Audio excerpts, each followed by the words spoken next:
What's good, yo? Welcome back to a brand new video of the weirdest and cringiest and creepiest videos from all over the internet. Without further ado, let's get to the video. Hope you enjoy.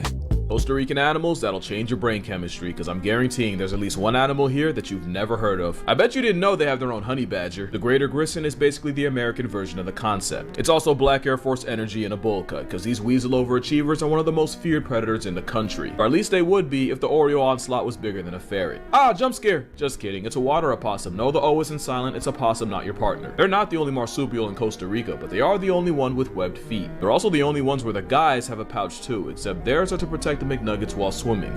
You gotta always protect the McNuggets. Costa Rica has 6% of the world's entire biodiversity, and somehow they fit that in 0.3% of the space. That's how you end up with animals most people have never seen. This frog isn't one of them. Unless you never watched the Muppets. Real-life Kermit was clocked in Costa Rica, but the Muppet understudy's main personality trait is that Costa Rica's glass frog is see-through. Not only can you peep all their inside business, but they can actively move blood to the liver to make them even more transparent. Where else but Costa Rica? Now, Costa Rica's birds will rewire your mind, but in my biased opinion, none do it quite like Montezuma or a Pendula. I definitely didn't just need an excuse to say that. If you see one upside down, you're watching a male Montezuma shoot his shot. Imagine if dating was like this. This cat is one of the rarest and smallest wild cats in the world. Here it is on someone's porch. I'm not guaranteeing you'll see an oscilla in Costa Rica, just know the chances aren't zero. You know a country's real like Pandora when you find an extinct animal there. The Isthmian alligator lizard straight up disappeared for 50 years and folks figured the population just flatlined. Yet the lizard left behind was rediscovered, and one of the only places it's found is Costa Rica. So I'm not gassing it when I say this country will genuinely change you. On one condition though: ecotourism. Don't use hotels. They kill the whimsy and the country. You don't want that. Pura vida. To be honest with y'all, I don't think we should be mocking the bird and its weird, unique way of seducing or finding a female partner, because I think that the bird's dating life is way superior and better than today's dating life. Welcome to 2026. Did I say 2026? Whatever. I mean, what I'm trying to say is that the birds have a better dating life than me. Thank you. Humans are unintentionally breeding dinosaurs, and it's terrifying. We've officially turned great white pelicans into cannibals, and I for one did not realize just how big great white pelicans are, but their wingspan can be up to 12 feet wide. They are ginormous. Throughout history, they've pretty much only eaten fish until recently, when off the coast of Africa, fishermen were dropping all of their discarded chicken parts into the ocean, which was feeding the pelicans. Because of this surplus of food, the amount of pelicans in the area absolutely soared. It was all well and good until the fishermen stopped discarding chickens into the ocean and essentially cut off the pelicans' food supply. To compensate for the loss of their food source, they started traveling to a nearby island called Malgas, where they started eating the baby birds there that are in the same family of birds as them. These birds are also not small birds. When I say babies, they can be up to 5 pounds, and the pelicans just come in and swallow them whole, sometimes in front of their parents. These birds, called Cape gannets, are now dwindling in population because pelicans are eating so many of them. There's no longer enough Cape gannets for pelicans to feed off of. I'm very nervous to see what they will adapt to feed off of next. I guess word is already getting around the pelican community of how delicious birds are, though, because they've recently seen pelicans start to eat. I don't know if I should be creeped out of the pelicans eating their own kinds, or if I should be creeped out of this lady on the screen. Like, I don't know if she's trying to scare me with this face or if she's trying to kiss me, you know? Well, I don't know if I would kiss her, to be honest, because it's kind of creepy. She hasn't blinked once in 5 minutes. Like, look, it's that easy. Blink. Lady, blink. Penguins as well. Facts that one day could save your life. If you ever find yourself stuck in quicksand, contrary to popular belief, you won't get swallowed whole. It usually stops around your waist, so all you have to do is lie down and almost backstroke like you're swimming and try and disperse your weight to get out. If you ever find yourself buried under snow, you can make a little air pocket by your face, spit and see which way gravity takes your spit, and start digging the opposite direction to get to the surface. If you ever find yourself in an elevator in an emergency, the little star symbol you see next to the numbers, that floor is the one with the quickest emergency exit outside. Ideally, you don't want to be on an elevator during an emergency, but if you are there, that is what you can do. If you ever get impaled or stabbed by an object, don't take it out. Whatever is in there could be stopping the blood flow from coming out, so it's best to keep it in there because removing it could also cause more internal damage. If you ever find yourself choking and you're alone, you can actually give yourself the Heimlich maneuver. What you can do is you can take your hand, you can put it like this and go under your rib cage, and you push in and upwards to try and get that food to come out. And it's best to find a stable object to lean on when you're doing this. Did you know that Disney once built a ride that was so terrifying that they literally had to stop running it?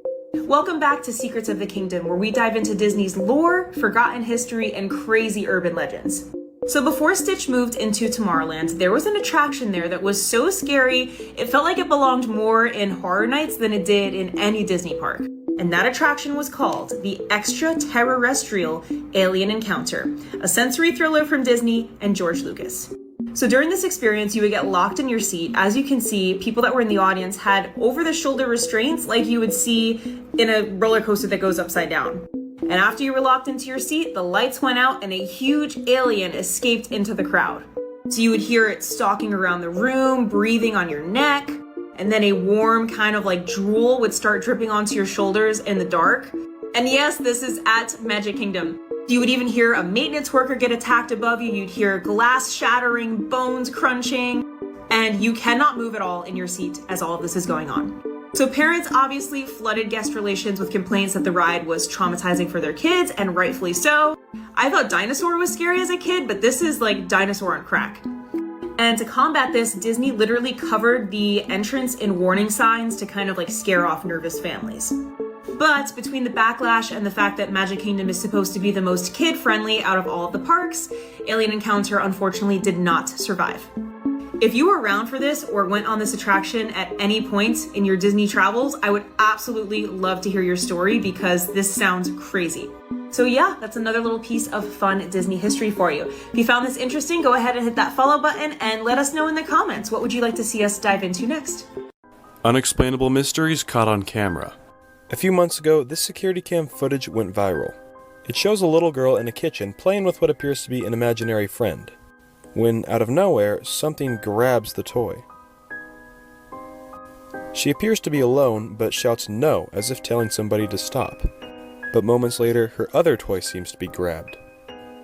Many people think that this could just be an overactive imagination, but others seem to think that there's something paranormal going on here. What do you think?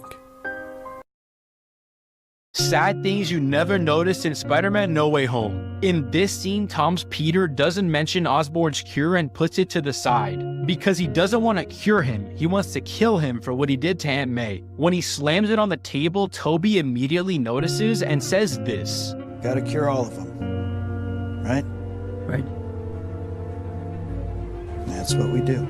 You can see the conflict in Tom in this scene, and this is when Toby realized he had to keep an eye on Tom whenever Osborn showed up. This is why you should never sleep right next to your phone. Share this video to someone to warn them. Chloe Bird is a wealthy 17-year-old girl from France. On April 1st, 2021, she came home from school and she was really exhausted, so she slept on her couch with her phone right next to her face. After 2 hours, she woke up really dizzy and dehydrated. As she stood up, she noticed her hands feeling really numb. She then had a sharp pain in her stomach, so she ran to the toilet. Her head was spinning and she needed to puke, so she bent down. As soon as she bent down, she noticed tingling in her nose. And came out these weird worms. They weren't normal worms, they were gummy worms. Soon after that, she noticed her feet turned into tentacles. And when she looked at the mirror, she turned blue. Her eyes started bleeding and she turned into Squidward. But it wasn't a normal Squidward, it was handsome Squidward. And this is why you should never sleep right next to your phone. The more the video went on, the more I understood why she had a fork this close to her eyeballs, about to stab them. It all makes sense. There's something wrong up there. So I'm not gonna bully her, we're just gonna let it slide and, hop on to the next clip. Hope you understand.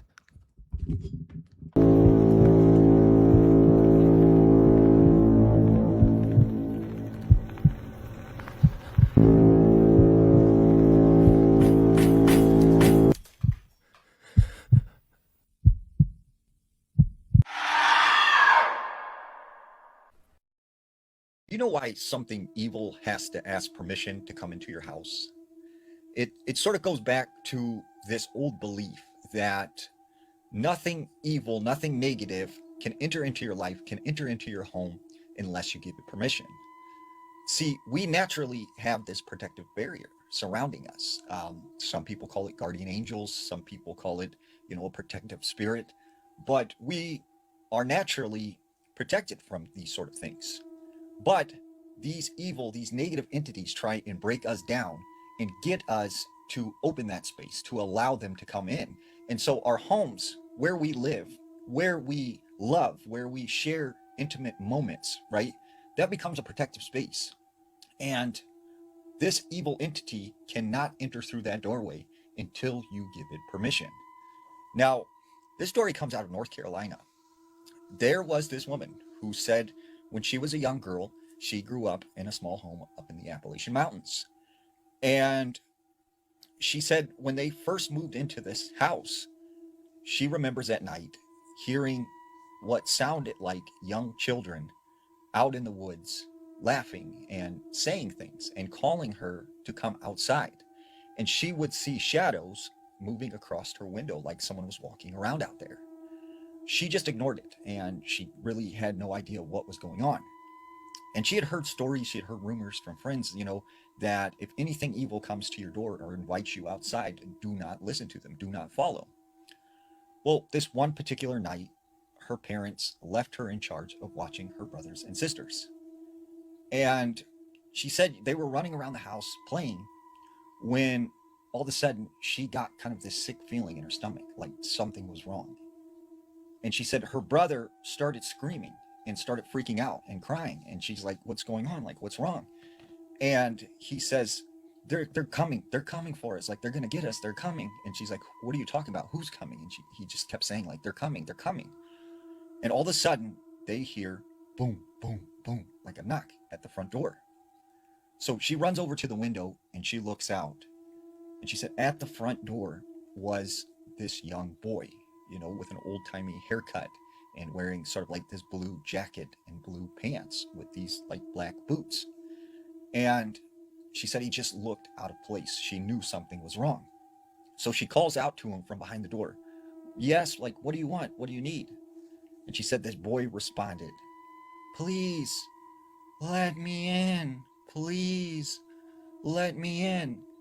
And she's like, no, I'm not supposed to open the door. Mom and Dad are gone. Like, I can't open the door for you. And he's like, please, it's cold. Let me in. And she said, no, you're going to have to go somewhere else. I'm not opening the door. And right as she says that, the lights in the house started to flicker. And she said she took her brothers and sisters, they ran into their mother's room, and she closed the door, and they all just started praying. And finally, their parents got home, and they felt safe again.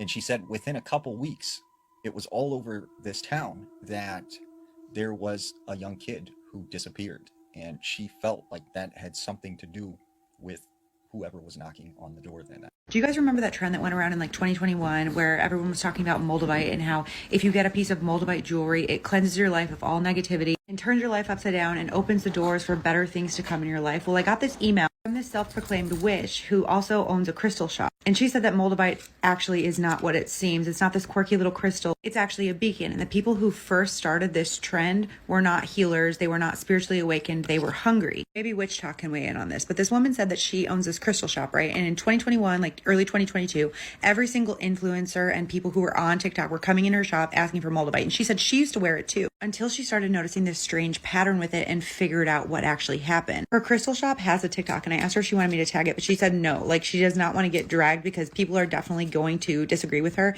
especially people who bought into this. So she said just to call her Stevie because she likes Fleetwood Mac. So Stevie said when she started wearing Moldavite, it was because she knew of it as this crystal. It was a beacon to invite entities or spirits or whatever you want to call it to come into your life for a specific reason. For her, it was positivity and success. But when all these people started coming to her shop asking for Moldavite, hearing that it cleanses your life of negativity, that it aligns you with your true path, she was very confused because she was very clear that unless you set a specific intention with it, you're kind of just opening the door for whatever to come in. So she started looking up these videos, and she said she noticed the same thing in all of them, which is that none of these people told you how Moldavite works. They just tell you that it works. She said Moldavite is not just a high vibrational stone, it's a signal flare. It's a glowing invitation for things that feed off of high vibrations. So when all of these people were coming in saying that their intention was to cleanse their life of negativity, they were just inviting negativity. I know this concept from like manifestation, right? Whatever you focus on grows. So when these people were saying, I want to cleanse my life of negativity, all these entities or things that are feeding off of them are hearing is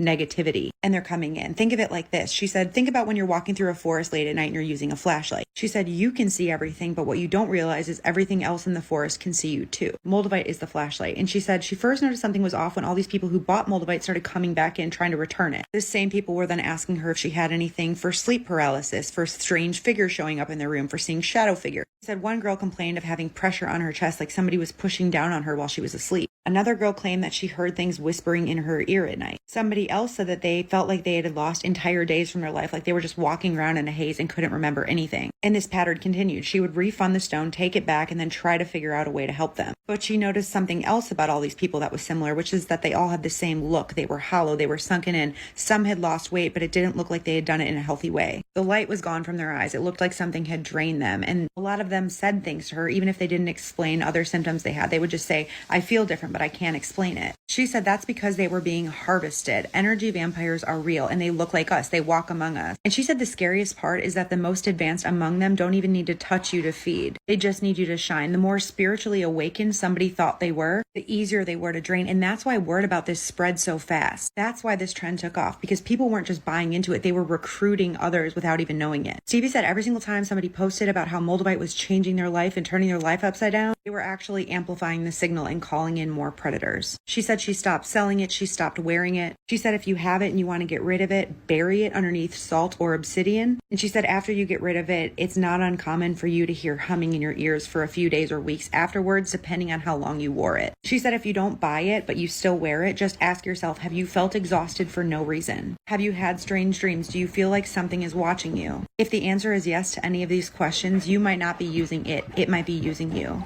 I'll be posting more vampire stories in this playlist, so keep them coming. I mean, I'm willing to bet it's the lady's fault, you know? Her stones were possessed. You know, most stones I hear of are actually good or don't do nothing. I'm not into crystals. Don't ask me. Okay, so you got the blood test. Correct. And he tested you, and what were the results? The results were inconclusive. And what does that mean? Meaning that I have the same type of blood pathogen level, things like that. Everything just came out pretty much inconclusive. They weren't able to come up with any results. Any results at all? Were they strange results? Some things were, yes, higher glycemic levels, things like that. And what about, you have no body fat? Correct. If I were to place my hands on one of the electronic counters, it comes up as air every time. Really? Correct. Wow, mine comes up as something else. Even when I was really, really skinny, I had a high body fat content. It was weird. I was like, your weight, and they said, you need to get in shape, which is weird. Anyway, tell us about these abilities. Okay, first let's do the strength ability. You're 125 pounds and you can bench press how much? On a Smith Climb machine, I've been able to do 270, maximum 280. And with that right there, approximately 425. So I've got 425 pounds over there. Okay. Oh, and I want to see you. What is it called? Bench pressing with the legs? I don't know if that's called. It's called a leg press on a 45-degree angle. Bench press with your legs. That's what I'm gonna call it. So let's go do that right now. Let's see if you can do that, because that's like. Okay. Did you know there's just a ghost ship out there floating around the ocean filled with rats? And I mean, the ocean itself is terrifying enough. I could do many videos on weird things in the ocean, but let's start with this one, because it's not just a few rats on a ship. It's rat infested, apparently, and those rats eat each other, and people are worried that if they run into the ship, it might eat them too. So the ship behind me is called the Lubov Orlova, and if I butchered that, I'm sorry, I don't speak Russian. And it was, as you can see, a fully functional ship up until 2006, when so much debts were collected that it had to be docked. And it was docked for 2 years.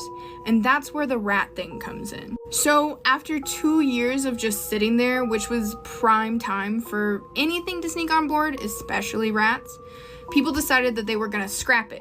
So they took it to scrap it, but then the line that they were towing it with, or whatever the like nautical term of that is, broke.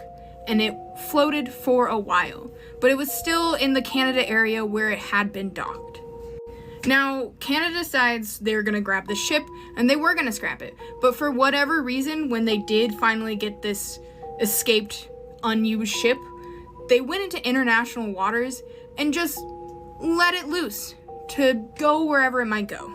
Nobody really knows why they did it, they just decided to. And that's when this ship became a ghost ship, because people didn't know where it was after that. Then fast forward to 2013. Somebody spots the ship closer around the area of like the UK and Ireland, and that's when they say there's a ton of rats on board. Now, this hasn't been completely confirmed, but that's when this rat story starts. After that first sighting of where the ship finally ended up with, people start pouring in more sightings, saying that this ghost ship is floating around, is heading towards Ireland, and it's filled with rats. Rats that eat each other and are potentially dangerous to other people. So the most chilling thing, in my opinion, about this whole ghost ship filled with rats is that there's at least one story out there of somebody who found this ship, sent a distress signal, and they then themselves went missing. So what happened to them? Did the rats get them? Because that's just, ugh, I hate that. Anyways, in around 2015-ish, 2014, maybe a little earlier, people were very concerned that this ship was gonna find its way floating into Ireland and release all of these horrible, horrible rats. And that was a concern for a while, and at my understanding, it still kind of is, but it's been like 10 years since then, so I don't know if that's still something people are panicking about, but what do you guys think about this ghost ship? Anyways, your video is now officially over. Hope you enjoyed it, and I'll see you in the next one. Peace out.